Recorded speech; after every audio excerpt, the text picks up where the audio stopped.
En France, cela fait maintenant plus de 20 ans que le mot animé est apparu. Il est surtout employé par les fans d'animation et de manga et désigne un dessin animé d'origine japonaise. Il a progressivement remplacé le terme de japanimation ou de japanime, qui sont des mots valises inventés par les fans américains. Le mot animé vient du japonais anime, qui lui-même est une abréviation du mot anglais animation. Tout cela, vous le savez certainement. Mais je voulais attirer votre attention sur le fait que par un curieux hasard, ce mot nous semble particulièrement naturel à nous, Français.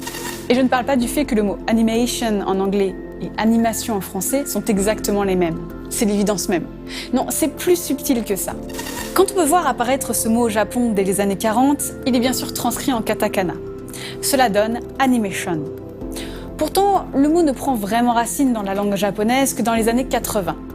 Jusque-là, des termes comme manga eiga ou terebi manga ont les faveurs du public et du marketing, mais c'est une autre histoire. Quand le mot en katakana devient plus courant, il est rapidement abrégé en animé. C'est une habitude très japonaise. Par exemple, la Family Computer est surnommée la Famicom, Pocket Monster devient Pokémon, l'arc-en-ciel est connu sous le nom de Laluku, et ainsi de suite. Animé est donc une version raccourcie du mot anglais animation, et non pas du mot français animation. Sinon, on appellerait ça des animas, vous suivez? Non? Eh bien, ce qu'il se passe, c'est qu'en transcrivant le mot en katakana, on cherche à reproduire le plus fidèlement possible la prononciation du mot dans sa langue d'origine. Animation s'écrit donc avec le katakana me et non le katakana ma. Le A se lit E dans sa lecture anglaise. Or, quand les Français ont découvert ce mot en katakana et l'ont retranscrit en lettres romaines, ils l'ont tout naturellement écrit animé avec un E sans accent. Parce que c'est la convention. Et c'est là que le miracle arrive.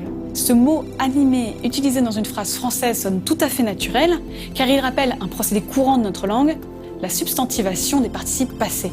C'est le fait de prendre un participe passé pour en faire un nom commun, comme un arrêté, un consommé, un mijoté ou un composé. Animé sonne tout à fait comme la substantivation du participe passé du verbe animer. Pour une oreille française, un animé est quelque chose qui est animé. Logique et simple. Le fait que le ma, lu à l'anglaise, soit transcrit par le katakana me, lui-même transcrit dans l'autre sens avec les lettres M et E, n'est qu'un hasard. C'est pourtant ce qui donne sa force à ce mot. Il lui permet de s'intégrer très facilement à un texte en français, même si bien évidemment, cela reste un mot étranger.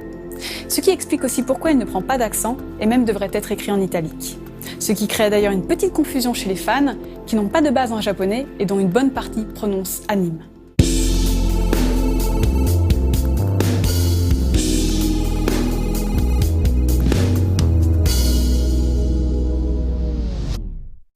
Bon, c'est bon, on a enfin fini cette saison, c'est parfait. Ah, par contre, pour la saison prochaine, les sujets, là, je vais avoir un peu de... Alex? Alex, t'es où? Alex? Alex? Alex?